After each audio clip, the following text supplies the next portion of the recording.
ആമയുടെ അമ്പലത്തിലെത്താനായിട്ട് സാധിക്കുന്നത്. ഇന്നിവിടെ സർപ്പബലിയുള്ള ദിവസമാണ്. അപ്പോൾ എനിക്കും വരാൻ പറ്റി. വലേ ശ്രീ നാഗരാജാവേ നമോസ്തുതേ. ആമയുടെ അമ്പലത്തിൽ ഞാൻ ആദ്യമായിട്ടാണ് തനിച്ച് വന്നത്.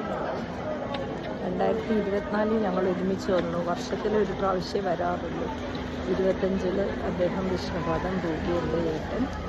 പിന്നേതായിപ്പം ഞാൻ തനിച്ച് ബിജുവിൻ്റെ കൂടെ, ചേട്ടൻ്റെ മകനാണ്, അവൻ്റെ കൂടെ എത്താൻ പറ്റി.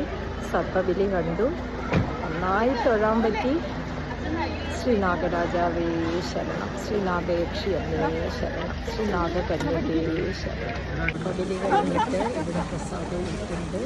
അവിടെ നിന്ന് കഴിച്ചു. ഇന്ന് രാവിലെ ചേരാമറ്റം നിന്നായിരുന്നു. ഇന്ന് രാത്രി ഇങ്ങനെ അത്താഴം എല്ലാം ഭഗവാന്റെ കാരുണ്യം. എല്ലാം ഈശ്വരോ രക്ഷ.